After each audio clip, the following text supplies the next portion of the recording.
Асқабақтың отаны солтүстік және оңтүстік Америка екенін білеміз. Жалпы барлығымыз асқабақты пайдалы деп тұтынамыз. Нақтырақ оның қандай пайдасы бар екенін білесіз бе? Асқабақ адамға пайдалылығы жағынан басқа көкөністерге қарағанда дәруменге бай.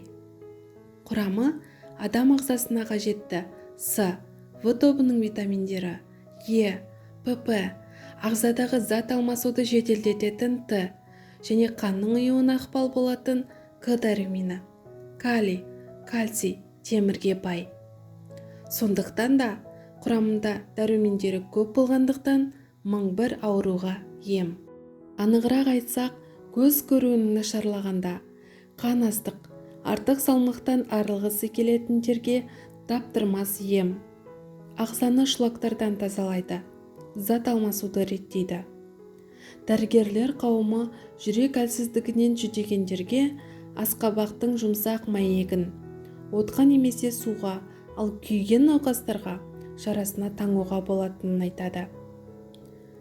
Минералды тұздар мен дәрумендерге бай асқабақ дәнінің құрамында ақуыз, омега-3, қанықтырылған май қышқылы, селен, магний, мырыш, С, В тобының витаминдері жеткілікті.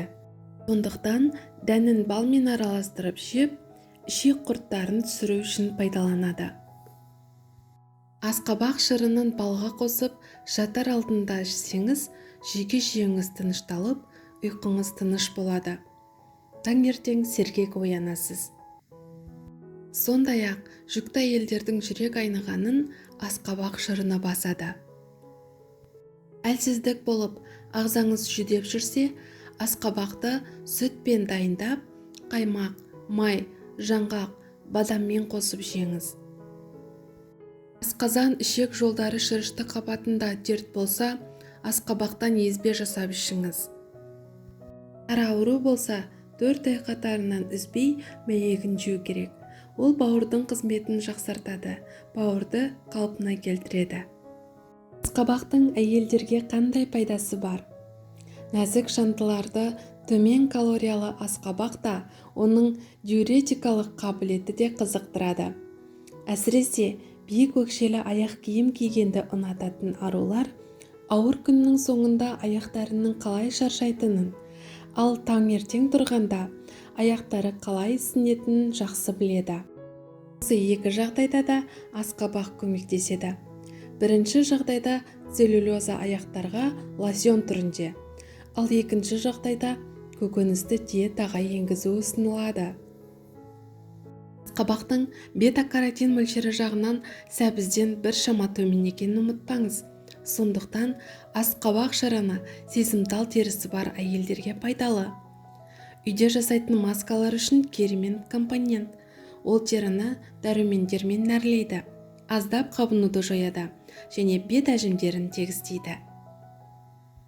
Асқабақтың ер адам ағзасына қандай пайдасы бар? Асқабақ дәні де, целлюлезасы да ер адам ағзасына өте пайдалы екен. Соңғы мәліметтерге сүйенсек, ерлердің ас мәзірінде үнемі болуы, олардың ұрпақты болу жүйесі, гормондық деңгей мен шәует сапасын арттыруда маңызды рөл атқарады екен. Ерлерде ең көп кездесетін простатит кезінде жарты килограмм тазаланған асқабақ дәнін шикісін майдалап 1 стакан балмен араластырып жеу керек. Күніне 1 рет аш қарынға тамақтан 30 минут бұрын жейді. Емді жылына 1 рет жасайды. Көп жеу жүректі нашарлатып жібереді. Не достар, асқабақтың пайдалы қасиеттерімен толық таныс болдыңыздар. Тек оны мөлшерімен пайдалануды ұмытпаңыздар. Ал сіз асқабақтың нақты қандай пайдасын білесіз? Комментарийға жазып қалдырыңыз. Мен берген мәліметтер ұнаса, лайк басып, каналға тіркелуді ұмытпаңыздар. Келесі видеоларымда кездескенше аман сау болыңыздар.